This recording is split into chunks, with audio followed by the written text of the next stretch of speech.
Bienvenue à la saison 3 des Chum Podcast. Déjà la saison 3, après quoi, Épisode 5 en tout. Épisode 5, mais... Où est-ce que le temps a passé, hein? 3 saisons. 3 saisons, puis 6 épisodes en tout, faut le faire. Même studio, mais ça fait déjà 12 setups différents qu'on a. Sur 6 épisodes. Bref, la phrase clé, on est back. On est back, baby! Lucas, c'est bon pour la saison 3? Bienvenue à tout le monde, salut Oli. Comme dit, saison 3 qui commence. C'est dit qu'on allait faire comme l'année passée quand on a recommencé, quand on était back l'année passée. On recommence ça avec un épisode dédié aux Canadiens de Montréal. Puis sans farce, on pense qu'on a trouvé une solution maintenant à long terme pour pouvoir enregistrer nos épisodes. Donc, pas de promesse, mais ça pourrait être plus régulier qu'à l'habitude. Donc, stay tuned. Comme dit, cette semaine, axé uniquement sur nos glorieux. Bilan, 22 matchs. On aurait aimé ça attendre après 25 matchs. Ça aurait pu faire plus de sens. Mais 22 matchs déjà pour le CH. 22 matchs qui nous ont amenés en montagne russe pour le tricolore. Ouais, 22 terribles matchs. 22 terribles matchs. J'ai assisté à quelques matchs, toi aussi, dont certains ensemble. Là, les seuls que j'ai assistés, c'était ensemble. On s'en rappelle pas, mais c'était bon. On se réveille ce matin, comme dit, en ce 30 novembre, au 30e rang pour le Canadien. Sur 32. Sur 32, on tient à le rappeler maintenant. Qui sont plus poches que nous? Étonnamment, les Prédateurs de Nashville, qu'on mettait top 10 dans la Ligue nationale après les acquisitions de Marchessault puis de Steven Stamkos. Et évidemment, 32e rang, les Blackhawks. Mais je tiens à mentionner que les Sharks sont avant nous de 2 points, donc d'une victoire, mais ils ont 4 matchs en main. Bref, le Canadien a seulement 22 matchs de jouer, puis la majorité des équipes en ont 23-24, jusqu'à 26. Aujourd'hui, on va aborder plusieurs sujets. On va y aller avec une formule séparée en différentes perspectives. On va commencer avec le coaching staff ainsi que l'état-major du Canadien. Ça va être un gros sujet, probablement le plus gros parce qu'il y a peut-être des trucs qui devront être abordés prochainement. Ensuite, on va y aller avec les gardiens de but, la défensive, puis on finit ça avec l'attaque. Spoiler, on pensait pas le dire avant l'épisode de ce matin, mais peut-être que les gardiens vont être le point le plus positif cette année. Bref, à suivre. Je peux pas croire, mais en tout cas, c'est ça qui est ça. Donc, petit retour en arrière. Dans le fond, l'année passée, après 22 matchs, la fiche du Canadien, si vous la voyez pas à l'écran, l'an dernier, 10 victoires, 10 défaites, 2 défaites en prolongation ou tir de barrage après 22 matchs. Cette année, 8 victoires, 11 défaites, 3 défaites en prolongation. C'est pas à des années-lumière. Par contre, qu'est-ce qui est vraiment décevant là-dedans, c'est que on parle puis on n'est pas le seul podcast qui en parle, on n'est pas le seul média qui en parle, mais tu sais, la reconstruction, c'est bien beau la reconstruction, mais là, ça fait déjà 3 ans que l'état-major est en place. Ça fait 3 ans que le coaching staff est en place. Ça fait 3 ans que ce noyau-là arrive pour s'en aller quelque part. Puis, 22 matchs, c'est pas 82 matchs. Puis à la fin de la saison, c'est pas une série. Mais ça demeure quand même bien qu'on voit très bien qu'il n'y a pas d'avancée, autant sur notre fiche que sur la glace. Puis autant que sur le développement personnel des joueurs. Je peux pas nommer beaucoup de joueurs qui ont une progression à laquelle on s'attendait après 3 saisons. Je dis Martin Saint-Louis, c'est lui qui va prendre le blanc parce que c'est tout le temps les coachs en premier. Mais il n'y a pas de joueurs qui ont eu un step aussi significatif qu'on croyait qu'ils allaient l'avoir.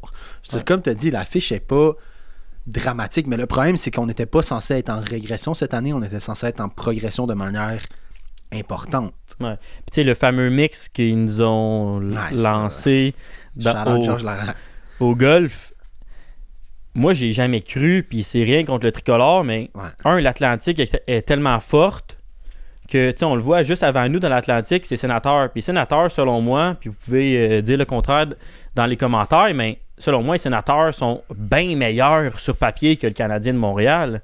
Leur attaque est meilleure, leur défense est meilleure, puis leur goaler. Dans les buts, c'est à discuter. Mais... C'est à discuter, mais tu sais, Linus sur le marque, quand même bien le gars qui a gagné le Vizina. Ouais. Bref, en ce moment, on sent une régression chez le tricolore. Ouais, je pense que c'est ça le gros problème. C'est ça le gros problème. On l'avait dit, en fait, il y a 2 ans, on s'était dit, my God, 2 ans déjà, on s'était dit, si l'année prochaine, il n'y a pas de progression, il y a un problème. L'année prochaine, il n'y a pas de problème. L'année prochaine, il n'y a pas eu de progression. L'année passée, il n'y a pas eu de progression. C'était correct. Mais là, on s'était toujours dit, dans 2 ans, puis là, on est dans la 2e année, faut que quelque chose se passe de différent. Parlons-en. Quelque chose de différent, puis ça va faire un lien aussi avec l'autre diapositive en avant. Yes, pour ceux qui sont Spotify ou Apple Music. Qu'est-ce que t'écoutes, toi? Apple Music? Apple, mon gars. Apple, alright. On a un petit PowerPoint sur YouTube. Bref, rien de pertinent, mais en ce moment, on parle du bilan du coaching staff. Coaching staff, état-major. Moi, mon lien, dans le fond, juste avec l'autre diapositive que je voulais dire, c'est, tu sais, le monde qui s'attendait à ce qu'on soit tant meilleur que ça. Je veux pas, l'année passée, Sean Monahan il était là. Sean Monahan, c'est un gars de top 6. Tanner Pearson, c'est pas il est pas flamboyant, mais c'est quand même un gars de NHL qui t'apporte une constance sur une 3 ou sur une 4. Il a joué pratiquement toute l'année passée. T'sais, Kovacevic, c'est un autre gars qu'on a perdu. Mais il n'y avait pas de place. Mais à droite, en ce moment, ça va mal. Mais si tu veux développer tes joueurs, ce qu'on pensait qu'ils allaient faire cette année, fallait qu'il y en ait qui partaient. Ça, on savait qu'il y allait des défenseurs qui allaient partir. Puis tu sais, ça aurait été le move que j'aurais fait, mais ils ont changé également Jake Allen. Bref, si on met tout ça combiné, le nombre de matchs d'expérience dans l'LNH qu'on a envoyé dans les autres équipes pour finalement signer, on a signé un maudit joueur, c'est Alex Barré-Boulet. Ça, le monde qui me diront qu'on était dans la course pour Stamkos, qu'on était dans la course pour Marchessault, on a beau être dans la course, mais maintenant à Montréal, il va falloir qu'on se mette à être en mesure de signer des joueurs, puis que ce soit les impôts québécois, peu importe, le climat, on s'en fout. Il faut que Kent Hughes, puis avant Bergevin, on soit en mesure de signer des joueurs à Montréal, des joueurs d'expérience pour venir en aide à nos jeunes. Lucas, je te laisse partir sur le bilan du coaching staff. Barré-Boulet, petite parenthèse, Barré-Boulet, pas que c'est une mauvaise signature, mais ça reste une plug dans l'alignement, que quand il va avoir des blessés, il va pouvoir monter. En ce moment, avec le Rocket, je veux dire, il y a plus qu'un point par match, il y a 16 points en 12 matchs. En fait, il y a le meilleur point par match du Rocket. Joshua Roy, il y a 17 parties de jouer puis 16 points aussi. Fait que Barré-Boulet est là en 12. Bref, pas une mauvaise signature, c'est juste que c'est pas un Stamkos, pas un Marchessault. Pas qu'on voulait aller les chercher, mais comme tu l'as mentionné tantôt, avec les joueurs qui sont partis d'expérience l'année dernière, on pense à Jake Allen par exemple derrière le filet, on sait que le Canadien est dans les équipes les plus jeunes. Puis on n'a pas nécessairement de leadership pour amener cette franchise-là ailleurs. On parle beaucoup des salaires ces temps-ci, que tous les joueurs qui étaient les joueurs d'avenir, entre guillemets, ont signé des gros contrats par la Suzuki, Slavkovski, Cole Caulfield, ont signé des gros contrats, puis sont un peu moins présents dans les derniers matchs. Bref, ça fait juste 22 parties que la saison est commencée, mais est-ce qu'ils sont un peu assis sur le laurier? Ça va être à suivre au courant de la saison. Mais mis parenthèse là-dessus, puis tu sais, ça revient au fait qu'on a perdu des joueurs d'expérience. Puis là, il y a du monde qui disent échanger Savard, échanger Madison. Ouais. Tu sais, ça nous prend des joueurs d'expérience, des joueurs qui ont un certain leadership pour épauler les jeunes. On peut pas avoir une équipe de juste de joueurs en bas de 25 ans. Ça marchera jamais. L'histoire nous montre que ça marchera jamais. Puis tu sais, avec les Oilers d'Edmonton, il y avait beaucoup plus de talent, plus de joueurs de première ronde, puis ça n'a quand même pas marché quand ils misaient tout sur la jeunesse. Donc, puis je vais poursuivre ma parenthèse juste en disant que je sais que je preach souvent pour Bergevin, mais Bergevin était bon pour amener le gars de 4, le gars de 3, mais avec de l'expérience. Ouais. Fait que il n'y avait pas... Ça, on en avait beaucoup. Peut-être que ça, à glace, ça avait plus ou moins un impact, mais dans la chambre, ben, après une défaite, il y avait quelqu'un qui était capable de step up. Puis en ce moment, c'est ce que j'ai peur cette année, c'est que personne step up, à part peut-être, puis on n'est pas dans le vestiaire, fait que je veux pas dire n'importe quoi, là, mais de ce que je ressens, c'est peut-être à part un David Savard. Mais ce qui est difficilement avalable aussi, c'est qu'en ce moment, on se demande qui justement prend le leadership de ce vestiaire-là. Tu sais, la seule affaire que j'ai entendue, puis là, ça, c'est vraiment un gros hot take, mais la seule affaire de positif, entre guillemets, que j'ai entendu de Suzuki, bon, c'est pas la seule, mais la grosse affaire, c'est que il est bon pour faire le bridge entre les vétérans de l'équipe, les Joël Arria, David Savard et tout, avec les jeunes de l'équipe, les Slavkovski, Cole Caulfield, mais ton capitaine, il est pas là pour faire le pont entre deux générations. Il est là pour rassembler tout le monde. Il est pas là pour amener ce que les jeunes ont dit aux vieux et vice-versa. Il est ami avec tout le monde, mais au final, Nick Suzuki, puis c'est correct d'avoir un capitaine, c'est pas ce qu'on dit. C'est correct d'avoir un capitaine qui est pas le leader de la chambre, qui est pas celui qui va toujours parler. Mais, on se répète, on n'est pas dans la chambre, on ne sait pas ce qui se passe. Mais est-ce que Nick Suzuki, avec ce qu'on voit sur la glace puis ce qu'on entend, après une défaite crève-cœur puis une fucking défaite de 7-2 à Montréal devant nos partisans, un samedi soir, se lève dans la chambre pour dire les boys, c'est inacceptable ce qui vient de passer parce que ce l'est. Mais je pense pas. Là, on passe tout de suite à Suzuki, mais en même temps, peut-être qu'il se lève pas dans la chambre puis on sait pas parce que il sait qu'il y a des choses à se reprocher aussi. Là. Je veux dire, on parle de constance dans les équipes, dans les joueurs. Suzuki est bon, on va revenir, c'est pas un joueur de premier centre, c'est pas un premier centre dans n'importe quelle équipe, c'est un joueur de deuxième centre, mais il est pas constant en plus. Ouais. Puis si on fait le pont avec justement le coaching staff, est-ce que, je te pose une question, ça serait-tu au coaching staff, ça serait-tu à Saint-Louis puis ses adjoints de step up après une défaite, ça serait-tu aux adjoints de rencontrer Suzuki puis la gang de leadership? Toi, comment tu vois ça? Moi, je pense que oui, pas de step up, mais de l'accompagner, ça reste un des capitaines les plus jeunes de l'histoire du Canadien. C'est normal qu'il y ait l'appui de l'état-major, puis que le coach, c'est sûr que dans n'importe quelle équipe, le coach va parler aussi après, mais là, c'est important que je pense qu'il y ait un peu d'accompagnement, surtout qu'il remplace le capitaine des dernières années du Canadien en Shea Weber, qui était vraiment différent de Brian Giunta, de Max Pacioretty, qui était le plus respecté depuis je sais pas combien d'années, que son silence parlait autant que ses paroles chez Weber. Là, Suzuki, s'il parle pas, c'est juste « c'est un lundi matin comme les autres », j'ai l'impression.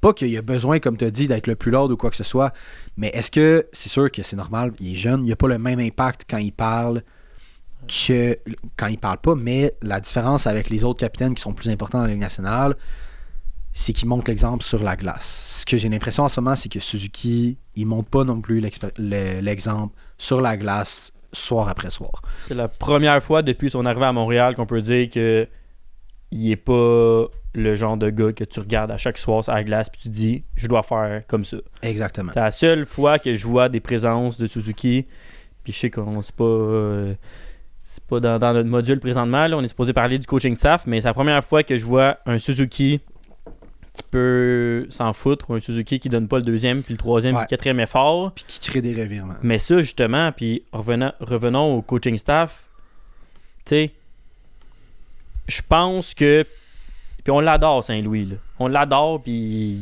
la première game contre Toronto, j'étais au Centre Bell, puis je l'ai acclamé, puis j'avais des frissons, des larmes aux yeux, tu sais. Entendre autant d'amour envers un coach du tricolore, c'est débile raide. Mais même le meilleur coach dans la ligue, à un moment donné, son discours, les joueurs, ils l'entendent plus, puis ils l'écoutent plus. À un moment donné, ça marche juste plus. T'sais, à un moment donné, t'as une voix que t'entends à chaque jour, puis même pour Saint-Louis, à un moment donné, tu sais plus quoi dire, puis on le voit avec les médias, il sait plus quoi dire, il défend ses boys, puis... Ah, il est d'un boys aussi. Ouais, il sait c'est quoi être dans leur soulier, puis c'est ça qui est intéressant aussi de son style de coaching. Mais l'état-major au complet, souvent, en fait, dans la majorité des cas, le coach, c'est tout le temps celui qui part en premier. C'est tout le temps, c'est le coach, on vient de le voir à Boston, là, on va en reparler. Là. T'as là la photo. Jim Montgomery ici, là.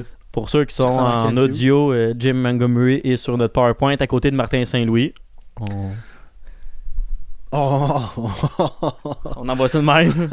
Est-ce que ça aurait été un souhait? On sait pas. Il est trop tard, il est signé. Mais tu sais, en même temps, si on regarde, mettons, tu regardes les équipes gagnantes, là, tu regardes la formation du Canadien, sur papier, je parle, vraiment juste sur papier. Est-ce qu'on a tout pour réussir en ce moment ou juste pour être dans le mix, comme ils disent? Est-ce qu'on a des joueurs de soutien, des joueurs d'unité spéciale, des joueurs d'impact, des joueurs physiques, des joueurs rapides, est-ce qu'on a le bon mix, je veux dire, pour être une équipe qui est milieu de peloton, ce à quoi on s'attendait cette année?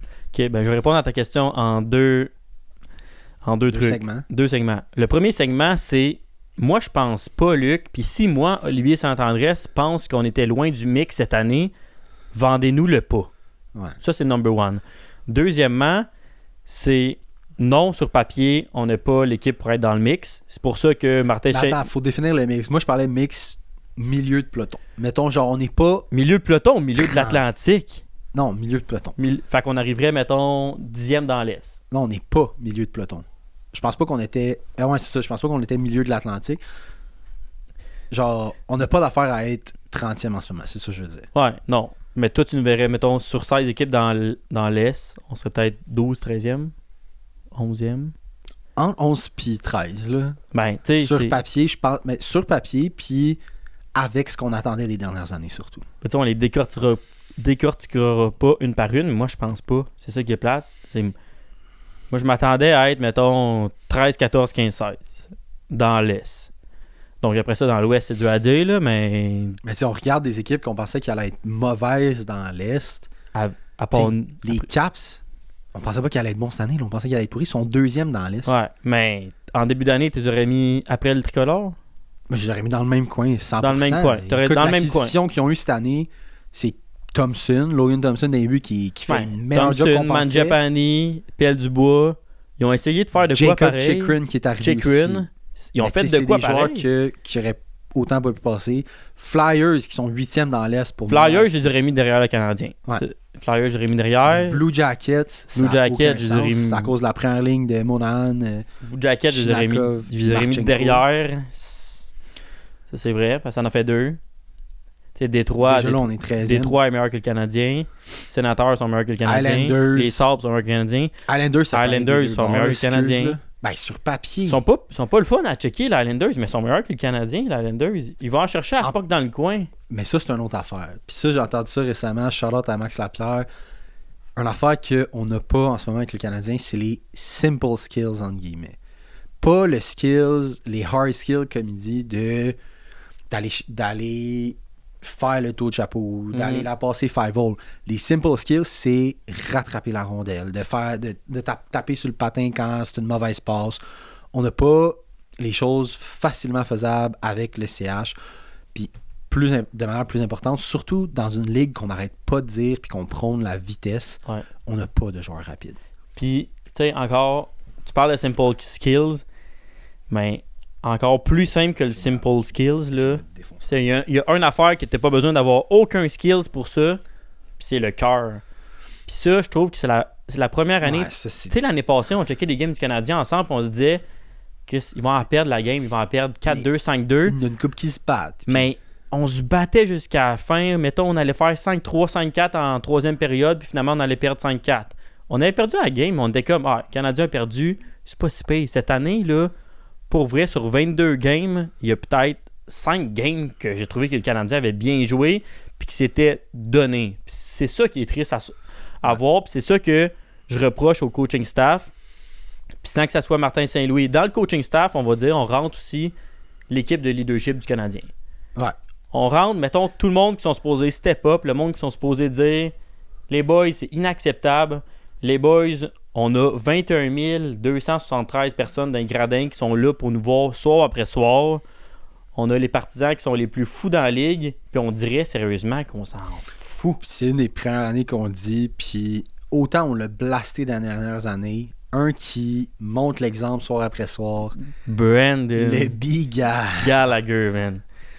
Quel changement. On dit, je sais pas si c'est peut-être cru ce que je veux dire, je sais pas si c'est genre comme une personne en fin de vie qui a une étincelle après, genre tu sais, avant de décéder malheureusement, mais Colin, cette année, il est partout. Mais il y a eu une game de 10 hits. Mais l'année passée, les 40 dernières parties, on avait le même son de cloche, là. Gallagher, il était super bon. Mais il était outshine par des joueurs justement qui avaient autant de cœur ou qui étaient présents. Mais là, c'est le seul que soir après soir. C'est l'histoire de sa carrière. C'est le seul. Puis là, j'ai l'impression, au moins, ça, je suis content, les plus jeunes vont réaliser qu'enfin, Gallagher, le salaire qu'il gagne, c'est à cause de ça qu'il l'a mérité. 100%. Il a pris des décisions pour l'équipe pendant longtemps, puis là, ça l'amène à ça. Mais pour revenir à l'état de l'équipe, est-ce que sur papier, on a une équipe gagnante? Pas pantoute. Est-ce qu'on a une équipe qui peut finir dans le milieu de peloton? Je pense que oui. Mais, en fait, je pensais que oui, excuse.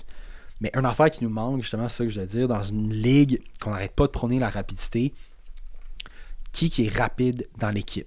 Qui, mettons, t'as un forecheck à faire qui va être rapide. Qui perd la puck, t'as un back-check qui va être rapide sur la rondelle. Mhm. Il n'y en a pas de joueurs... Tu sais, contre le Utah, là, ils ont eu quoi, 13 shots? 13 tirs en 3 périodes. Ce qui est le pire depuis 1900 T'es quelque supposé chose. faire 13 tirs En une période. en une période, legit. Ben, puis tu sais, que ça soit la rapidité, que ça soit le cœur... Mais ouais, c'est ça ce que je l'ai dit dans le sens que dans une ligue que justement c'est ça qu'on prône, la rapidité. Puis à Montréal quoi que en ce plus, soit. moi c'est ça qui me tue, Ouais, à man. Montréal, t'es pas censé pas avoir de cœur, mais tu sais, on n'a pas de joueurs qui vont être capables de rattraper d'aller faire un échec avant quoi que ce soit. Quand tu perds ton gars, là, tu perds une bataille en one-on-one puis le gars il part, on n'a pas de joueurs qui sont Mhm. assez rapides pour aller rechercher à la puck. Bref, moi c'est une affaire qui récemment m'a vraiment bugué parce que j'étais le premier à dire man, c'est une ligue qui est rapide, que c'est important de bouger tes patins rapidement. Ouais. Bref, Mot de la fin sur le coaching staff. Mettons, qu'est-ce que toi, Lucas, tu t'attends ouf, c'est une bonne question. jusqu'à la fin de l'année? Est-ce que... Puis, on vise pas Saint-Louis directement, mais on vise ce qu'il fait Moi, je pense qu'on vise plus l'état-major, la direction générale. plus haut que Saint-Louis? Je pense que oui. Ben, Saint-Louis, tu sais, je sais. Genre, Saint-Louis, la seule raison pourquoi je le changerais, je pense que c'est un excellent coach, mais je changerais parce qu'on a besoin de nouveaux, entre guillemets, mais en même temps, on n'est pas des contenders, on n'est même pas proche.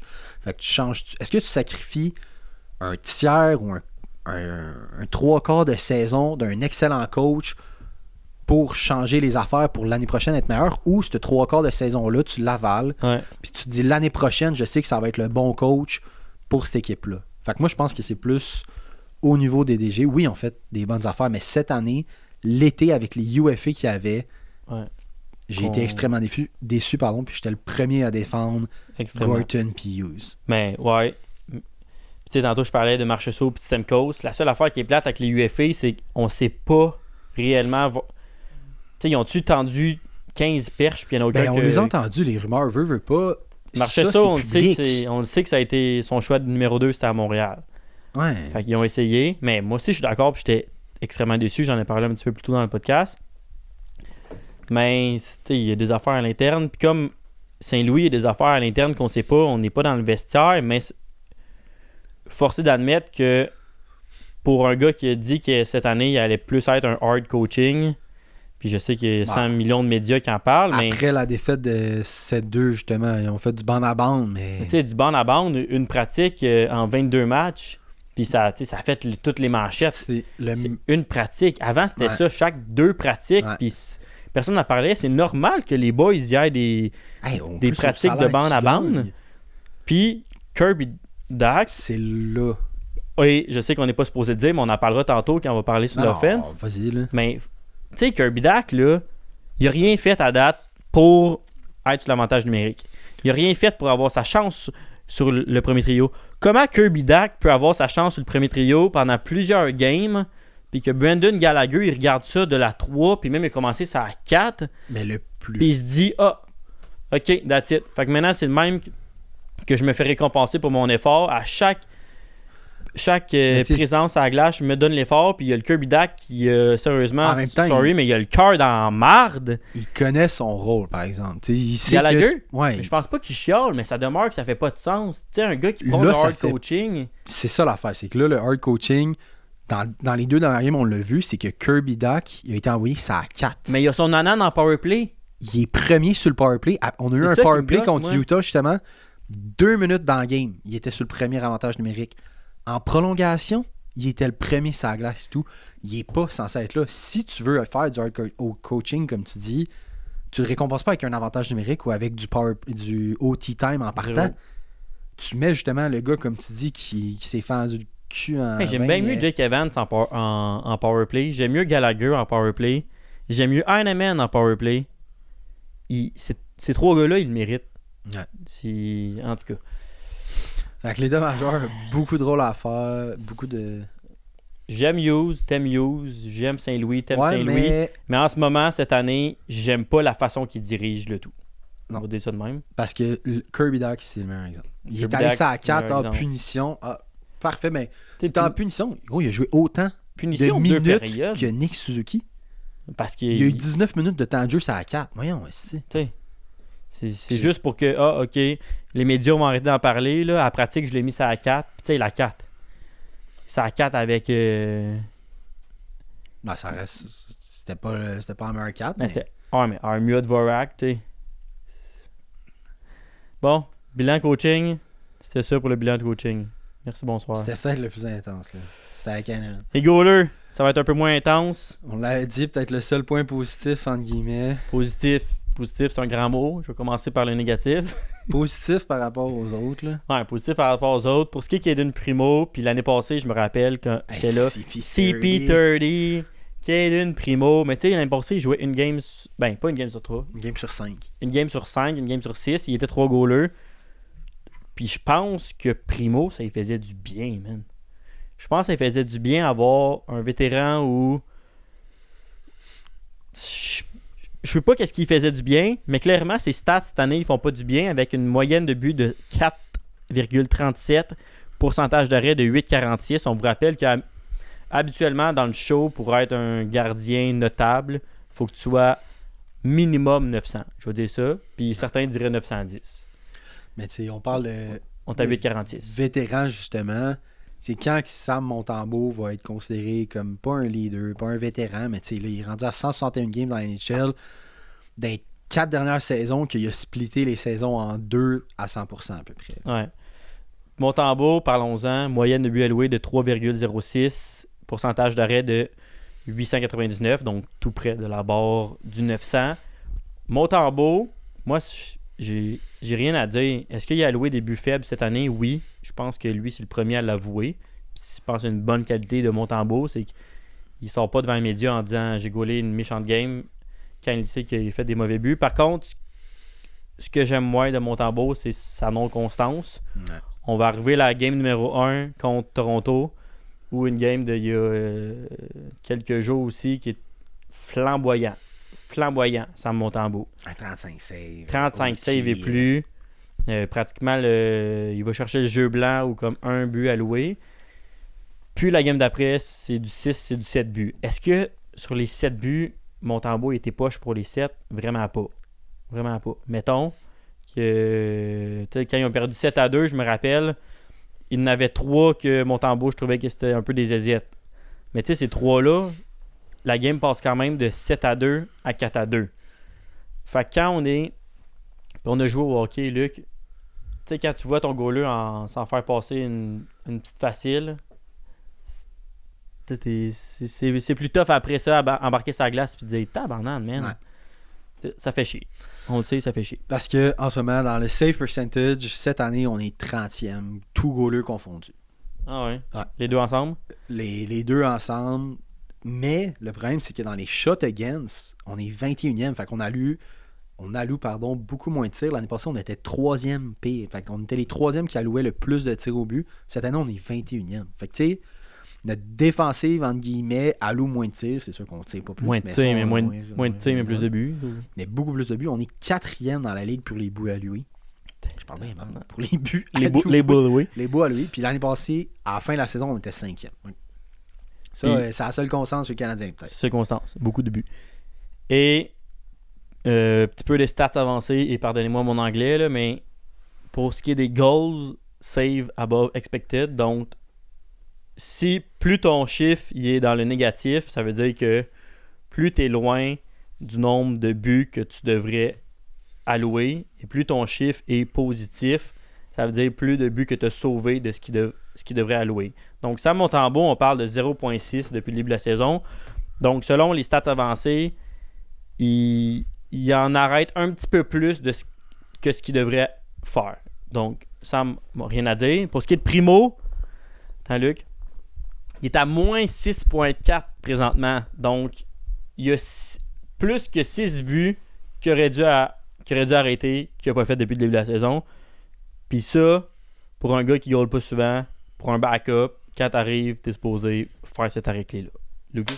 Autre sujet, côté gardien de but, Jacob Daubèche, Jacob Fowler, je pense que c'est 2 bons prospects pour le Canadien de Montréal, 2 qui connaissent d'excellentes saisons présentement. Fowler, ça n'a aucun sens. Là. 8 victoires, 2 défaites, moyenne de 1.55 buts alloués, et il y a déjà 4 jeux blancs en 10 games. Ça n'a pas de sens. Pour vrai, ça n'a pas de sens.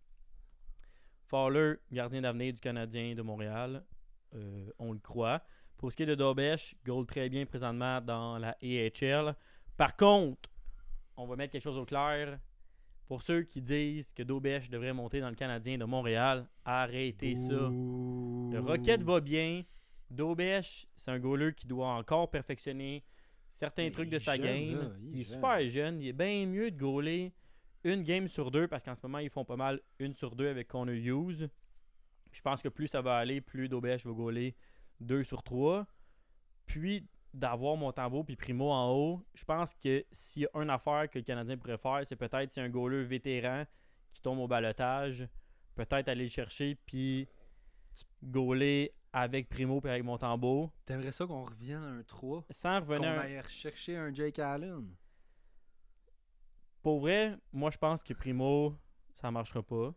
Non, ça je suis d'accord. Moi je pense que Primo, ça marchera pas, mais je pense... Sam Montembeault, fais tes preuves. Pourquoi on t'enlèverait du temps de glace juste pour qu'il y ait un autre Jake Allen qui revienne rendu là? Sam Montembeault va être le vétéran qu'on recherche pour Fowler. Mais mettons le goaler au balotage qui est fictif présentement que je parlerais, ça, je pense qu'il goalerait backup de Montembeault. Puis Primo, tu l'envoies de temps en temps. Mais Primo, tu fais quoi? Tu fais rien avec sa carrière, il se développe pas. Tu risques pas le peu qui reste avec. Je veux dire, dans les buts. Tu le risques jusqu'après les fêtes. Moi, si après les fêtes, il continue avec des stats de même, ça sert à quoi? Tu sais, en ce moment, là, il y avait un back-to-back qui envoyait Montembeault back-to-back. Mais ça sert à quoi d'aller chercher justement un vétéran? Ben, ça sert à, qui serait mieux. je pense, donner une certaine constance dans les filets. Tant que tu as un back-to-back, tu envoies ton numéro 1 back-to-back. Tu sais, c'est pas Price, Montembeault non plus, là. Non, mais on n'a pas d'autre option. On n'ira pas chercher un goaler numéro 1 d'une autre équipe en un échange quand on sait que Fowler s'en vient. 100%. Moi, je parle d'un gars comme... je vais pas dire n'importe quoi, là, mais... Un Jake Allen, justement. Ben, un Jake Allen un peu moins bon, mettons. Parce que Allen, selon moi, c'était vraiment un B, là. Tu sais, un goaler 2, qui a tout le temps été 2 dans la NHL. Tu sais, les années de Peter Boudaille, là. Peter Boudaille, c'était... Non, mais c'était pas le meilleur goaler, mais quand que Peter Boudaille était dans le filet... ben, genre, stressé. T'étais pas stressé, t'étais pas off. Varlamov, là. Ouais, tu sais. un B, mais... Les autres sont bien, là, avec Varlamov. Là. Bref, pour ce qui est des gardiens de but, cette année, c'est pas... Le Canadien perd pas à cause des gardiens de but, on s'entend. Non, d'accord avec ça. Je pense que l'avenir est rose devant le filet. On sait jamais que des goalers, parce qu'il y en a qui se développent sur le tard, puis il y en a d'autres que, comme à la Primo, ils ont des carrières NCAA très bonnes.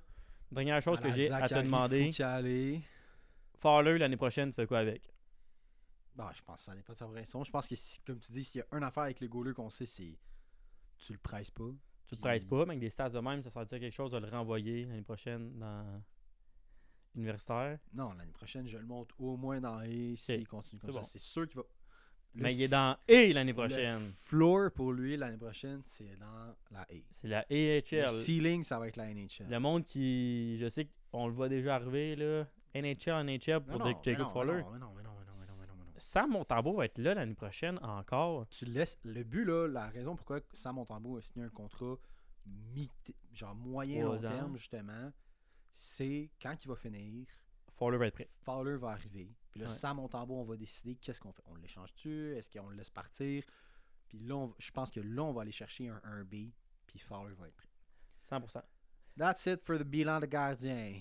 Passons maintenant au bilan de la défensive du tricolore en 2024-2025 après 22 parties. Lucas, je te laisse commencer. Avec un alignement qui est spécial. Des joueurs qu'on l'a mentionné. 2 joueurs qui commencent par la lettre J qui sont partis. Mon Jonathan Kovacevic, que je suis assez content. Jordan Harris qui a pris une autre direction également.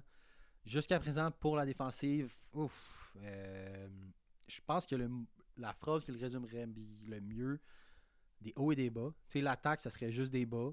La défense, ça serait... Mais défensive, des hauts et des bas. Des belles éclipses. Bon, on va y aller avec Lane Hutson en commençant parce que commençons avec Lane, là. Le sujet de l'heure. Je pense que moi, ça va très bien. Je pense qu'il y a beaucoup de fans du Canadien qui s'attendaient à ce qu'il arrive, que ce soit Cale Makar, mais évidemment, ça n'allait pas être ça. Je pense que pour le rôle qui se fait donner, pour le peu d'avantages numériques qu'il a. Récemment, il vient de revenir sur le PP1. Avec la blessure à Ça Madison. fucking fourni. Ça va bien. Mais de là à dire que c'est le sauveur, évidemment, non. Ça fait longtemps qu'on le sait. Moi, je pense. Commençons avec Lane, puis après on va Ouais. aller avec Pour les ce qui est autres. de Lane Hutton, moi, je dirais que c'est un genre de gars qui il va avoir une carrière de 8 ans, 10 ans à Montréal, si c'est pas plus. Ça, j'ai pas de doute là-dessus. On l'a vu au Centre Bell ensemble. On l'a vu à la télévision. Quand il y a la rondelle, le monde se lève de leur siège. Il est le fun à voir jouer. Il est électrisant. Lane C'est Hutton, pas ça que tu as besoin pour gagner des games. je l'adore. Par contre, Lane Hutton, c'est pas un Kale McCarr où est-ce qu'il est hyper fiable défensivement aussi. T'sais, il se rapproche plus d'un Quinn Hughes où est-ce que défensivement, il y a certaines lacunes. Puis je le sais qu'il est encore jeune. Je le sais que c'est ça. Il y a 20 ans. Il y a 24 games en ce moment dans NHL. Il y a 20 ans. Ça, je le là. sais. Je le sais. La seule affaire que je vais dire, c'est que quand il va se développer à son plein potentiel, puis quand il va maturer sur la glace, il doit comprendre quand est-ce qu'il se porte en attaque, puis quand est-ce qu'il se porte pas en attaque. Je pense que le point le plus positif cette année pour Lane, après avoir écouté les games, c'est que notre plus grande peur qu'on avait par rapport à lui, qui était sa taille, finalement, c'est peut-être pas le plus gros enjeu. Oui, il perd des batailles à 1 contre 1 parce qu'il se fait tasser. Ouais. Oui, il se fait mettre par terre. Mais c'est pas ça le résumé de son éventail de talent en ce moment. Non. Je pense que, comme tu dis, les faiblesses qu'il y a, c'est plus au niveau de sa mauvaise prise de décision pour aller à l'attaque pour le back-check que de se faire ramasser par un Zadorov parce qu'il est en forecheck. Puis, ouais, 100%. Défensivement, même, je dirais qu'il est meilleur que je pensais. Dans sa zone, il est meilleur que je pensais. Moi, le seul truc, puis je me répète, là, mais qui me titille, c'est vraiment il se porte peut-être trop en attaque au mauvais moment. Puis encore là, c'est pas parce qu'il veut mal faire. Il y a des games qu'il n'y a rien qui se passe. Fait qu'il se dit, hey, je vais l'essayer. Mais c'est là que ça crée le revirement de trop. Puis qu'il y a un but qui vient se marquer. Ou bien qu'il ne se reporte pas défensivement assez rapidement. C'est ça l'affaire. Mais pour vrai, Lane Hutton, c'est quand même, à date, je dirais, mon top 2 des défenseurs cette année. C'est sûr qu'il y a beaucoup d'erreurs. Dans le Canadien, la seule personne qui a le plus de giveaways que lui, c'est Jacky, qui est anormalement beaucoup trop élevé. Lane Hutton est à 26 giveaways, Jacky à 28, puis le troisième, c'est Matheson à 20. Mais Matheson, on a souvent parlé de ses giveaways, c'est lui qui a le plus souvent la On le sait, c'est ça. Le plus On le souvent, sait, il est c'est tout le temps normal. sur la glace, Mais à Lane toutes les Hutton, sauces. ses giveaways, c'est, comme on l'a dit, zone offensive, prend des mauvaises décisions avec la rondelle, essaye de faire le jeu, puis quand ça marche, c'est ça qui est fou, c'est que ça marche en maudit, puis ça vend des chandails, mais après 22 games, je pense que ça va ralentir. On parle de plus de 1 giveaways par match, c'est le seul qui en a qui a une moyenne de 1 par match et plus, à part Jacky. Parlons-en de Harbert, le shérif, le sauveur de la Sainte-Flanelle. Parlons-en. L'année passée, à pareille date, après 25 games, on a fait un épisode, on a parlé d'Harbert Jacky pendant un bon bout de temps. Chapoté. On a dit que c'était notre chouchou il y a 2 ans, Notre l'année sauveur, passée que c'était mal parti. Ben, cette année, forcé d'admettre que c'est encore plus mal parti que l'année passée. T'sais, on parle des giveaways justement. Si on prend le temps de jeu moyen, là, Lane Hutton qui est à 23 minutes 12 de temps de jeu moyen, puis 26 giveaways en tout. Ok, tu dis non, mais il joue beaucoup. Jacky est à 28 giveaways, je te rappelle. Ouais. Mais en temps de jeu moyen, il y a 14 minutes 40. C'est 8, en fait, c'est plus que ça, c'est 9 minutes de moins. Notre troisième que ligne, Lane Hutton. notre troisième ligne joue autant / plus que Harbert Jacky durant le game. Ouais.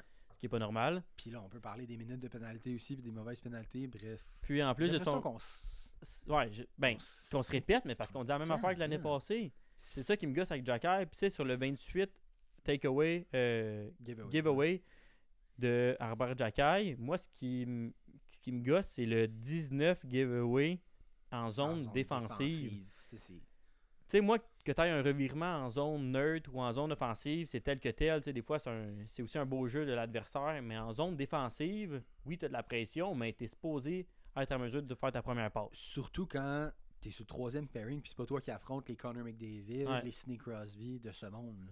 Exact. On t'envoie pour avoir un safe space. C'est ça. Pour ça que tu aies de la place. Puis là, en ce moment, j'ai l'impression qu'on envoie Harbert Jacky sur la glace. Puis qu'on est tout envoyé dans la gueule du loup, où est-ce que tout le monde est genre sa sellette en train de se demander, il va-tu pogner une mauvaise pénalité? Il va-tu faire un giveaway? Qu'est-ce qui va arriver avec sa présence? Mais en même temps, moi, je pense qu'il est mal géré. Ou du moins qu'il était mal géré en début d'année. En début d'année, je suis encore. Je pense que Jacky, c'est quelqu'un qu'il faut pas qu'on y mette de barrière. Mais tu sais, en même temps, je veux pas tourner en rond, mais il a tellement pogné de mauvaises pénalités. Il s'est tellement battu au mauvais moment. Oui, te battre, c'est hot, mais de saison, ça faut que tu avait te battes à un aucun moment où est-ce que sens. ça l'aide ton équipe, là.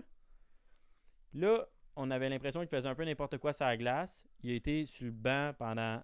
J'ai l'impression que tout ce qu'il voulait, c'était être dans un edit Instagram, TikTok, de lui qui se bat, puis lui qui pète quelqu'un encore. Mais c'est pas ça qu'on avait besoin, là. Disons qu'après 3 ans, Herbert Jacquard cherche encore son rôle dans le Canadien. Ouais. Mais le Canadien, puis c'est ça qui me désole, cherche le rôle de Herbert Jacquard encore. Parce qu'on n'a pas... Je ressens pas le même grit, la même passion qu'il y avait dans les dernières années, qu'il était content justement d'être passé du Costco au Canadien.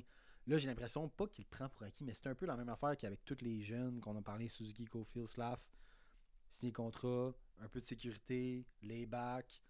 Mais là, c'est tous nos joueurs d'impact, j'ai l'impression que c'est ça. Puis ça revient au cœur qui manque dans le Canadien, notre identité, peut-être un capitaine qui nous le rappelle. Passons à le vétéran. Ben, les 2 vétérans, on peut y parler ensemble, David Savard, Mike Madison. T'en penses quoi? Début de saison. David Savard a mené. Je pense que ça va bien. Mike Matheson. Je pense que je suis content que Lane Hutton soit rendu sur le premier power play. Parce qu'on a essayé quelque chose Mais d'autre. Madison est blessé. Et quand Madison revient, tu penses que. Je pense que ça va dépendre des performances. Mais on peut faire une parenthèse, ces unités spéciales. Ouais. Ça a souvent été la bête noire du Canadien des dernières années. C'était souvent la différence entre une 27e place puis une 18e place. On l'a vu. Présentement, assez surpris depuis 22 parties à quel point ça va bien. On parle du powerplay. L'année passée, à pareille date, on était 27e. Ah non, excusez pas à pareille date. L'année passée, on a fini 27e. Mm-hmm. Cette année, on est 11e. En powerplay. En powerplay. À 22,2% versus 17,5% l'année passée. Qui est très bien. C'est quand même une bonne amélioration sur le powerplay. Ouais. Un powerplay à 25%, c'est débile. Là. Tu scores un but à chaque 4 powerplays. Ouais. Puis là, on était à 22. Fait, on se rapproche vraiment de là. C'est entre un but sur 4 et un but sur 5. On n'a pas un power... Je pense qu'avec les joueurs qu'on a, on n'est pas censé... on n'a pas un powerplay qui a McKinnon, Rantanen, Kyle McCarr devant le net, là, puis Lekkonen qui gosse devant le net, justement. Mais quand même, je pense qu'on a un powerplay qui peut être très efficient. Fait que pour les unités spéciales, ça, je suis content. Mais j'enlèverais Dak de la balance.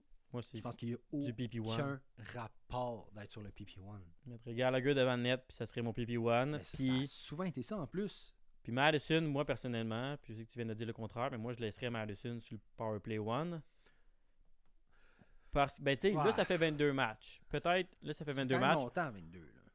On va voir qu'est-ce que Lane fait. l'affaire. Mais tu sais, tu dis, on est 11e, mais c'est Madison qui est sur le PP1 pendant qu'il nous amène 11e. Ouais, c'est mais pas j'ai Lane pas dit que Hutton. c'était mauvais. J'ai dit que là, récemment, Lane était... Mais c'est ça que j'aurais aimé, mais malheureusement, j'ai pas trouvé la stat. Savoir c'était quoi la proportion, Ouais. justement, de Lane. C'est vrai T'sais, on que sait ça- pas là, si c'est PP1 ou PP2. Bref, ça se sait, mais Qui fait le but? il y a une coupe de clear de trop. Ouais. Je vous dis, boys, il y a une coupe de clear 2.0 de trop, fait qu'on l'a pas trouvé. Des avantages numériques, ça va extrêmement bien aussi. L'année passée, on a fini 25e dans Ah la ouais, ligue. si poche que ça. Ouais, 25e à 76%. Cette année, là, Poche, man, 76. 76, c'est vraiment pas bon. Là. Puis cette année, après 22 games, on est 6e. Ah, 84%. ouais. Ok, je pensais pas, pour vrai, je pensais pas qu'en début on était si bon. Mais Puis- tu sais, si tu... Ouais, excuse. Parenthèse très longue qu'on va aborder, c'est Go. dû à quoi? Au développement de certains joueurs. Il y en a, ça on va revenir, il n'y a pas beaucoup de joueurs qu'on a eu des bons développements cette année, qui ont eu un step par rapport à l'année dernière. Mais s'il y en a un, Jake Evans. Evans. Puis j'allais dire aussi sérieusement, puis Yoel Armia, la raison pourquoi qu'on l'enlève pas de l'alignement, puis tantôt on regardera nos lignes, là, mais la raison pourquoi on l'enlève pas de l'alignement, c'est parce que en désavantage numérique, désolé, il est excellent. Il est excellent. Il est excellent, on va lui donner. En 5 contre 5, Joel Armia, il sert à rien. Il sert à rien, il est pas... Il y a il est- deux il est- deux estis de sécheuses dans les pieds. il est pas rapide, il est juste bon pour faire le puck protection. Il a les mains à McDavid, mais les pieds à Obélix. Quoi. Il est bon, il est main avec David, mais s'il y a ça d'espace, en espace restreint, il est débile. Ouais. Mais il Si, va avoir un hey, corridor devant Tu lui. lui donnes ligne bleue à ligne bleue, là. Non. C'est Douglas Murray. Mais AJ Evans, 100%. Mais moi, je pense qu'il y a une des raisons pourquoi les avantages numériques est aussi bon, c'est Jake Evans. C'est quand même fou qu'on ait tassé Suzuki des 2 désavantages numériques présentement. Suzuki qui était... C'est quoi le deuxième? Tu l'as-tu devant toi? Non, mais il me semble que c'est Dvorak et Anderson. Là, Okay. dans la game. Anderson, j'ai aimé, tu sais, on parlait de coaching staff tantôt, j'ai aimé le fait que, vu qu'il n'y avait plus aucune place en avantage numérique, qu'on lui ait trouvé un rôle en désavantage. Bah, je l'ai. Il n'est pas capable de garder son homme, mais au moins il y a un rôle. Puis il est pas rapide. On l'a dit. Ben, il est rapide, hein. Il est rapide en ligne droite. Là. Ben, il est rapide, mon gars, dans un corridor de 2 pieds de large, mais... Ah, quelle belle défensive. Mais sinon, attends, avant de switcher Goulet. à l'offensive, Caden Goulet, moi, Caden Goulet, je peux pas concevoir que ce gars-là a pas un A sur son chandail. Ouais, mais là, faut pas être trop vite non plus. Sans être trop vite, non, hey. On aurait donné des A à bien des joueurs, là. Non, Big. Ah ouais. Je suis d'accord qu'il va faire partie Ok, ben d'abord, de l'équipe de leadership du Canadien, mais... tu veux que je te le dise? Moi, Caden Goulet, c'est le futur capitaine du Canadien de Montréal. Moi, j'aurais mis lui avant Suzuki. Brother, c'est Puis pas il y a 2 ans. Première affaire J'aurais pas dit il y a 2 ans. qu'on a dit, là. Moi, j'aurais dit il y a fucking 2 ans, j'aurais donné à Gallagher pour faire pour faire le pont. Tu capotes. Big Gallagher, il est capitaine. Il est prêt à être capitaine, man. Mais non. Oui. Un A sur son C'est chandail, quoi un capitaine? assez. Pourquoi? C'est quoi un capitaine? C'est une affaire. C'est quelqu'un qui donne, Ouais, c'est une qui affaire donne avoir du l'exemple. cœur, mais il faut que tu donnes en dehors de la glace, sa glace, mais c'est un given dans n'importe quelle équipe sportive. Le capitaine, ça peut pas être ton ailier droit de 4 ou 3e ligne. Je sais pas. Ça peut pas être ton botteur au foot, là. Ben non. Ben encore là. Ben non, voyons. Tu sais, c'est ta colle. Le capitaine, c'est ta colle. C'est le gars que tout le monde se dit, Chris, je check ce gars-là, puis Oui, ça il tente travaille de fort, jouer. mais ça reste son rôle. C'est un rôle de 3-4e ligne que ton rôle principal. Ouais, mais Attends, faut que tu travailles fort. C'est ça ton rôle dans la Ligue nationale. C'est pas d'être talentueux puis de feinter tout le monde. Ton rôle, c'est de travailler fort. Fait que, veux pas, ça va être ça. Mais tu peux pas mettre le gars de soutien, capitaine, assistant, je suis d'accord. 100%, parce que tu montres l'exemple soir après soir, puis ça, c'est important. Mais veux pas, assistant. c'est un non-écrit que t'as pas le choix d'être bon, entre guillemets, pour être capitaine. Là. Ok, mais. Tu sais, Connor Bedard, là, Ouais. c'est pas celui, mettons, c'est celui qui travaillait le plus, ok, à Chicago, probablement. Mais est-ce que tu l'aurais pas mis parce que il était sa première? Connor Bedard, je l'aurais pas mis capitaine, tout de suite. T'aurais mis qui? Nick Foligno? Présentement, j'aurais pas mis Connor Bedard. À Chicago? Moi, je trouve que présentement, on donne les C trop facilement aux jeunes. Ah, Mais ça, on va t'es partir. de la vieille école. Non, mais on va partir esti. longtemps sur. Ben, moi, c'est ce que je trouve présentement. Parce que moi, j'arrive dans une équipe, je suis jeune, je suis Slavkowski. Mais Ben, là, je parle de Connor Bedard, je parle pas de Suzuki, je parle de talent générationnel Mais de Matthews, justement, qu'on a Ben, mis Tavares, qui Ouais. était le gars qui travaillait, qui était bon, qui était en fin de zone, qui finissait ses checks, que ça n'a rien donné. Tu sais, Crosby. Crosby, c'est le meilleur exemple. Crosby, c'est le genre de gars, t'avais pas le choix Juste de te mettre. dire, tu compares Brendan Gallagher à Steve Non, Crosby. non, là. pas tout, mais t'avais pas le choix de. C'est ça, je veux faire la différence. T'avais pas le choix de mettre un Crosby. Ouais. Mais je trouve qu'il y a une certaine mode présentement dans NHL, c'est de mettre ton jeune joueur / meilleur attaquant, capitaine. Pense parce, aux anciens capitaines parce que du c'est ton Canadien. avenir. Pense aux Canadiens historiques, là, aux capitaines historiques du Canadien. T'es en train de me dire que ce qui succéderait... Pour vrai, je trouve ça plus hot Gallagher, capitaine, que Max Pacioretty. Max Pacioretty avait Mais pas rapport. justement, je pense que Max Pacioretty, ça a été une erreur. Un vétéran qui était bon, Gallagher, qui ont mis. Puis ils se sont dit, OK, on n'aurait pas dû faire ça. On va changer, on va mettre quelqu'un de jeune, qui a du potentiel, puis qui a une bonne éthique de travail. Mhm. En tout cas, je vais me faire pitcher les tomates, là. Je l'adore, Suzuki. Puis... Non, mais je suis d'accord que c'est pas le meilleur capitaine. je l'adore, Je le mets pas Suzuki. top 10, top 15, top 20 dans la ligue en ce moment. Là. Tu sais, un Jamie Benn là, à Dallas, là, moi je l'ai souvent dit, c'est un de mes capitaines préférés. Live, c'est plus le meilleur. C'était le meilleur de l'équipe. Ouais. Live, c'est plus le meilleur, mais c'est encore lui parce que il est fou dans la tête, puis il est prêt à se battre. Puis je dis pas que c'est celui qui travaille le plus, mais tu le respectes parce que c'est un gros vétéran. Mais Ouais. de là à mettre Gallagher qui est ça à 4, Mais tu sais, Dustin Brown, quand il était capitaine, il a été changé. il était mais moi, Luc, ça aurait été ça que j'aurais vu. On est tout ça est parti de Caden Goulet. Là. J'aurais vu un 2-3 ans de Gallagher. Puis ensuite, OK, qui a la graine de capitaine? C'est-tu plus Suzuki? C'est-tu plus Caden Goulet? C'est qu'il y avait quand même une bonne différence d'âge. Puis je pense que La Puis au différence pire, entre- ça devient Suzuki, mais Suzuki était peut-être pas prêt. mais je pense que la différence entre LA et Montréal, c'est qu'on peut pas avoir d'intérim à Montréal. Les fans mettent trop de pression pour avoir des résultats, avoir des résultats tout de suite, avoir un joueur tout de suite qui va s'établir comme numéro 1. Je te dis pas que c'est la bonne décision Suzuki, mais en ce moment, c'est chose certaine, j'aurais pas mis Gallagher parce que, rappelle-toi, l'année passée, Gallagher, on le mettait dans les mineurs. Cette année, il est bon. Pas on le mettait dans les mineurs. Non, tout le monde le mettait dans les mineurs l'année passée. Certains partisans des Canadiens mettaient. Il a pas été bon pendant 10-15 games l'année passée. L'année passée, il était pourri. Il n'y avait pas la. Quand on a fait le bilan de 25 matchs, on disait que présentement, c'était un des meilleurs attaquants du Canadien. Mais qui en avait très mal parti. Non. Ouais. Puis l'autre année d'avant, qu'est-ce qu'on disait? S'il a pris autant d'années de rabais sur son contrat pour que finalement, l'année qu'on le paye soit pourri. Mais ça a vraiment été ça pareil. Personne ne le voyait dans le Canadien. Il est washed up. Il n'y a plus d'affaires là. Là, il va bien. C'est facile de dire « je le mets capitaine. » En termes de but, live. Ouais.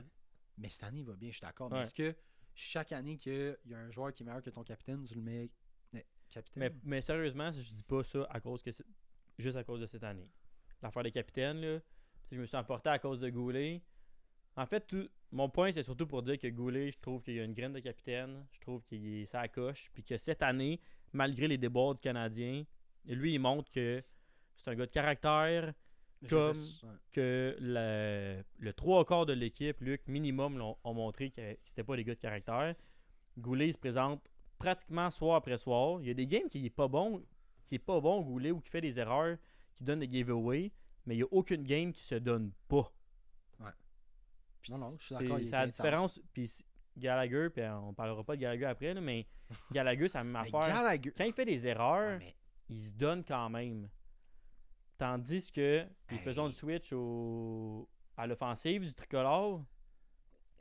Moi, c'est ce qui me gosse avec l'offensive du Canadien, c'est qu'il y a beaucoup de gars qui donnent énormément de revirements, dont, pour ceux qui sont en audio seulement, sur la diapositive, il y a Caulfield, Slafkowski, puis Kirby Dach. Puis Kirby Dach, c'est le genre de gars, puis même, je vais mettre Slafkowski aussi, c'est le genre de gars qui donne des revirements et qu'après ça, il a l'air de s'en foutre. Et ça me fait un peu chier. Que tu fasses des erreurs, ça me dérange pas, mais que tu fasses une erreur puis qu'après ça, tu donnes pas le 2, le 3, le 4, le 5e coup de patin pour récupérer ton erreur. Je comprends pas qu'il y ait des gars de même qui sont capables de jouer comme ça avec le chandail du Canadien, avec autant d'histoire, autant de cœur que ça. Là, c'est ton nostalgique de toi qui parle. Non, là. mais pour vrai, ça me fait chier, man. Kirby Dach, là. Ouais, mais Kirby Dach, c'est un enfant. Mais là, Slafkowski, il a 20 ans. Ouais. Check les autres de sa QV. Logan Cooley, on a joué contre lui cette semaine. C'était le choix à faire. Slav, je l'adore. Il va être bon. C'était le choix à faire. Mais puis là, je vais checker à Cam. L'an passé, là, vous allez tous checker la série du Canadien de Montréal sur Amazon Prime. Là. Quand ils ont rencontré Slafkowski, il sait que tous les Québécois l'ont vu. Kent Hughes puis Martin Saint-Louis, ils ont reproché quoi? Ils ont reproché de « Hey Big, faut que tu arrêtes de t'en foutre autant après une défaite. Faut qu'après une défaite, quand le Canadien a perdu là, puis qu'on rentre dans le vestiaire, faut pas que tu aies de gros smile. » Ça veut pas dire d'avoir de temps à baboune ou de broyer après une défaite, mais c'est d'avoir du cœur au ventre puis de montrer que ça te fait quelque chose en dedans de toi d'avoir une défaite. Puis là, il sait que tout le monde l'a vu. La saison commence, puis je trouve qu'il n'y a rien qui a changé, sinon c'est pire, man. Pour moi, quelqu'un qui fait une passe à l'aveuglette en zone défensive, puis qu'après ça, il regarde son homme aller vers le filet, pogner une shot sur le goaler, le goaler score, puis il fait ça. C'est pas normal. Non, son attitude est à changer, mais reste que je pense qu'il y a des vraiment plus gros problèmes que ça. Là. 100%. Le pauvre, il a 20 ans. C'est pas la raison qu'on n'est pas cette année. Non, c'est ça. Je le mets quand même sa first. Puis son contrat, il a mérité. Je le laisse à développer. C'est moi, le même plus gros problème, puis ça reste le capitaine. Tu penses à part de là? 100%.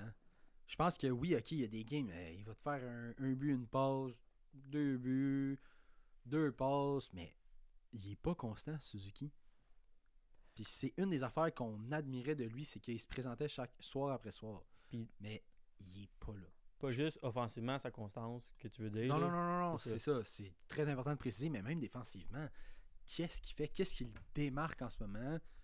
Il n'y a pas grand-chose. Puis c'est pas ses compagnons de trio qui changent. Ils ont tout le temps changé depuis qu'il est dans le Canadien, puis il a été meilleur défensivement dans toutes les dernières années. Je pense que un point positif, on l'a dit, c'est Jake Evans, qui s'est amélioré, qui était le dernier qui devait s'améliorer parce qu'on a toujours dit que ça allait être notre centre de 4 jusqu'à je sais pas quel âge. Evans, Gallagher, je pense que à date, c'est nos deux attaquants les plus constants du Canadien. Ouais, les plus constants 100%. Pas les capitaines, mais... non, les plus constants. Pour ce qui est des trucs positifs, sans dire que c'est le meilleur joueur du Canadien, Josh Anderson, 10 points en 22 matchs. Je trouve qu'il a un meilleur apport que l'année passée. Je trouve que son rôle est peut-être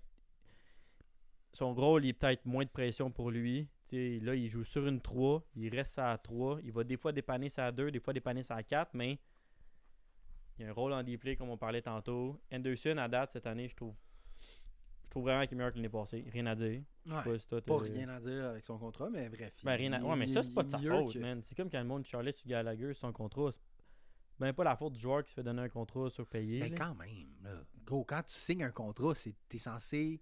le monde, il s'attend... Non, mais attends. Le monde, il s'attend à ce que tu sois bon comme ton contrat. Je veux dire, McDavid, payé 10 ans de millions, mais tu chiales pas parce que il y a une coupe de off-night. Là. Je sais, mais tu diras pas... Quand tu réussis non, avoir je mérite bon pas ça. contrat... Donne-moi 3.5 à la place, je mérite pas 5.5.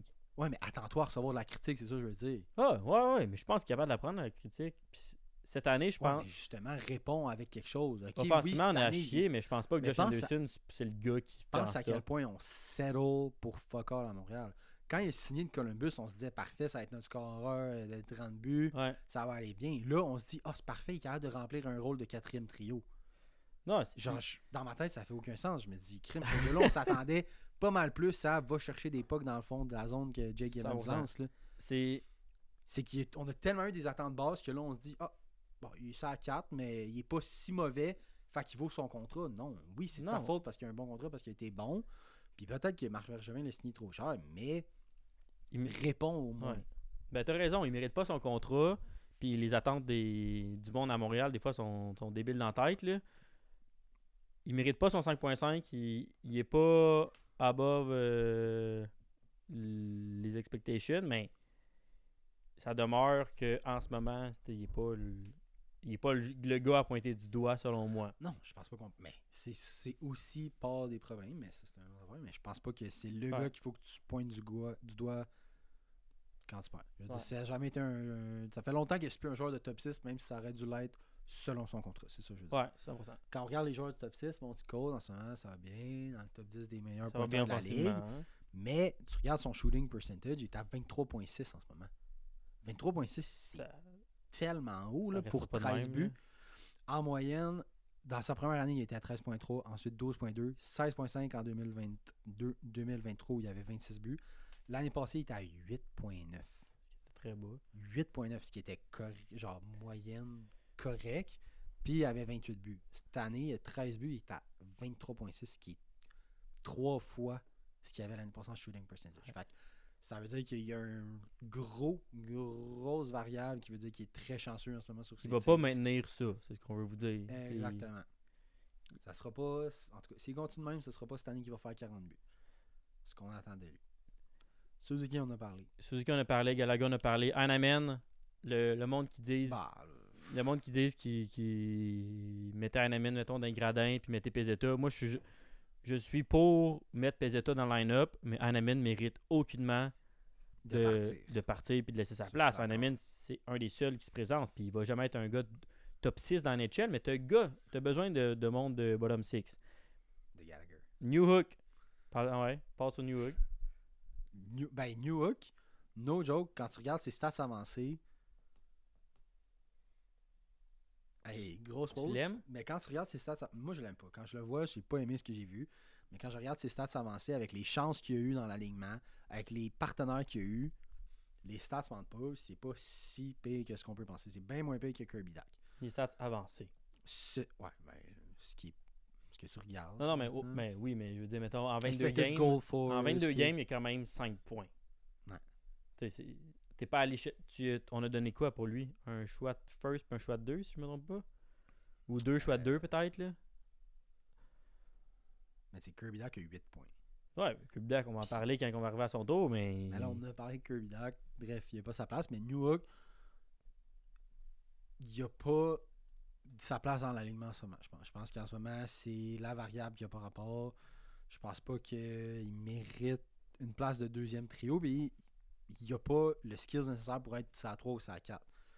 Donc, rendu là, je pense qu'on serait mieux à essayer de s'en débarrasser. Ça, c'est chose est sûre.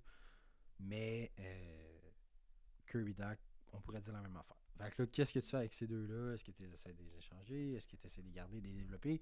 Ils sont plus jeunes. Là. Kirby Dach est rendu à 24 ans. Là. C'est plus le gars qu'on pense. Puis Newhook, il a 24 d'ailleurs. Là. Ouais. Ben, les deux, premièrement, t'allais les chercher pour trop cher. Ça, on se le cachera pas. Non. Kirby Dach, dans le temps, on pensait que c'était correct. Là. Ouais. Ben oui. Dans le temps, c'est vrai. Là... Avec l'info qu'on avait. Remettons en perspective, depuis qu'il est arrivé dans le Canadien de Montréal, Kirby Dach, tu sais, l'année passée, là, il a joué 2 games, puis après ces 2 games, ben, on pensait que la raison pourquoi le Canadien performait pas, c'était parce que Kirby Dach jouait pas. Là, cette année, Kirby Dach joue. Depuis qu'il est arrivé dans le Canadien, il a 24 games joués, 1 but, 9 passes, 11 points. Fait qu'en 24 games dans l'uniforme du Canadien, Kirby Dach a 1 but. 1, c'est inacceptable. 2, il y a... Surtout quand tu as eu autant de chance que ça. Là. En ce moment, cette saison, il y a 17 minutes de temps de jeu moyen. Là. C'est autant que Cole Caulfield. On revient au fait qu'il y a quand même pratiquement toutes ses nananes. Puis, t'es-tu capable de dire... C'est un joueur de centre ou c'est un joueur d'aile droite? Puis c'est correct d'échanger des fois. Puis c'est correct d'essayer des affaires. J'aime pas les coachs qui gardent tout le même trio, mais... Après autant de saisons dans la NHL, ben autant de saisons, il était blessé à moitié des saisons, mais rendu à 24 ans, de pas savoir si c'est un joueur de centre ou un joueur d'aile, je sais pas si c'est normal. Ouais. Puis je suis vraiment pas un fan de cette stats-là, le plus ou moins, le plus-minus. Je pense que ça veut pas dire l'histoire au complet, mais dans les besoins de la discussion qu'on a en ce moment, je vais le mentionner quand même, Kirby Dach est à moins 18 en ce moment, qui est le pire différentiel du Canadien. Un des pires de la NHL. Ouais. Le pire, je pense que c'est moins 21. Puis le deuxième moins pire, c'est Alex Newhook qui est à moins 11. Puis après, ça tombe plus normal. Les défenseurs, les notionnent à moins 10. Mais quand même Kirby bien moins Dach, 7 de différence entre... Ouais, Kirby Dach est à moins 18. Puis je pense que c'est ça. Cette stats-là, tu peux pas l'analyser uniquement juste avec cette stats-là. Mais quand tu la regardes aujourd'hui, après 22 games, moins 18 pour un gars de premier trio qui a joué sur le premier trio, ça marche pas. Puis c'est tantôt quand il y a ma... 17 giveaways en 24 games. Là. En 19 games, excusez. Quand j'ai eu ma montée de lait sur Slavkovski tantôt, où est-ce que je disais qu'après ses giveaways, il avait l'air de s'en foutre, puis il levait les bras dans les airs, puis il était comme « Ah, shit », sans trop faire quelque chose pour faire la différence. Kirby Dach, on est dans le même foutu moule où est-ce que présentement, il fait des erreurs, puis ça n'a pas l'air de déranger défensivement. Bref, pour l'offensive, beaucoup de points d'interrogation qu'on va revenir dans les prochains épisodes en fait. Là, on a surtout abordé le top 6, on n'a aucune idée de ce qui se passe en ce moment à part Cole Caulfield qui va littéralement bien, mais qui a un shooting percentage trop élevé. Nick Suzuki qui n'est pas constant. Slavkovski qui n'a pas la meilleure attitude, mais qui est encore très jeune. Je pense que c'est dur à dire après 22 matchs de généraliser et tout. Si on s'emporte comme n'importe quel partisan du Canadien, on s'emporte. Mais après 22 games, il en reste quand même bien 60. Là. On va checker prochainement qu'est-ce qui se passe avec l'offensive du Canadien de Montréal. Puis pour le Canadien en général, bref, ça sera à suivre. On va en reparler dans les prochaines semaines aussi. L'alignement présentement...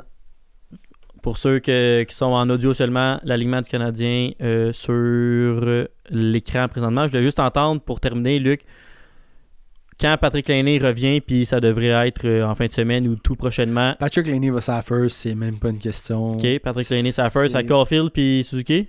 Ben pour l'instant, c'est Caulfield, Suzuki, Newhook. Newhook, tu l'envoies où? Moi, je descends Caulfield, ça a 2. Mon Slavkovski, ça a 1. Suzuki reste là, puis Newhook s'en va, ça a 3-4. OK, t'enlèves qui de l'alignement? Parce qu'il faut que tu en enlèves un. Ben, c'est la réponse facile à dire, mais présentement, j'enlève Roy parce qu'il vient d'arriver. T'enlèves Roy, parfait. Je regarde 2-3 games, qu'est-ce qui se passe. Dès qu'il y en a un qui va pas bien, je pense que t'envoies un message. Je pense que c'est le temps d'envoyer un message parce qu'on est loin du mix. Puis après, ben, ça sera pas compliqué. La 4, je pense pas que ça va changer. Evans, Armia, bouge pas. Ouais, mais Harvey Pinard revient prochainement aussi. Harvey Pinard n'a pas le choix d'avoir une chance aussi de rentrer en alignement. C'est sûr que Roy sera pas là. Non, le Roi sera déjà plus là à cause de l'aîné. On peut faire les intangibles, là. Cole Caulfield reste, Suzuki reste, Newhook reste, Gallagher reste, Dvorak. Si c'était moi, je le décollerais, mais Dvorak reste. Slavkovski reste, Josh Roy va s'en aller. Kirby Dak reste, même si c'est à 3 ou c'est à 4. Josh Anderson, pas le choix de rester dans l'alignement. Pas le choix. Armia va avoir du temps sur la passerelle, c'est sûr et certain. Jake Evans, c'est ton centre de 4e. T'as pas un meilleur centre de 4e dans la ligue quasiment. Heinemann va partir. Fait que Joshua Roy... Mais tu sais, il va partir à Heinemann, puis ça c'est fatigant parce qu'il va partir parce que c'est la solution facile. Exactement. Mais c'est pas la solution. Ça devrait pas être ça. Non, mais moi je te dis la solution que je pense qu'il va se passer. Là, tu vas les voir, tu vas voir Harvey Pinard, puis après tu vas voir l'aîné ça first. Mais je pense que ça va être le temps d'envoyer un message que Newhook va partir. Tu sais, un mieux l'année passée, on a eu les guts de l'envoyer dans la Ligue américaine. Pourquoi bien cette année, on n'aurait pas eu les guts de l'envoyer dans la passerelle? Ben parce que c'est pas lui qui change tout, puis c'est pas lui qui est mauvais. Là. L'année passée, il jouait dans un rôle de top 6, top 9. À la fin de l'année.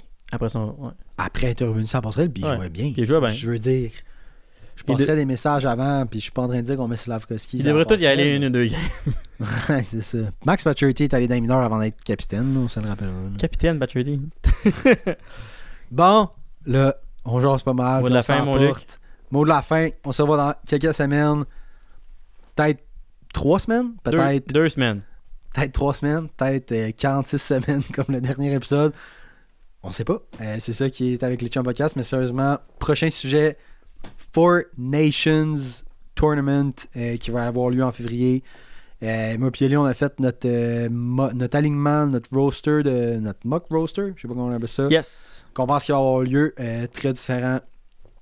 Ça va être à suivre, on va parler de qui on pense entre le Canada, la Finlande, la Suède et les États-Unis va remporter le tournoi international.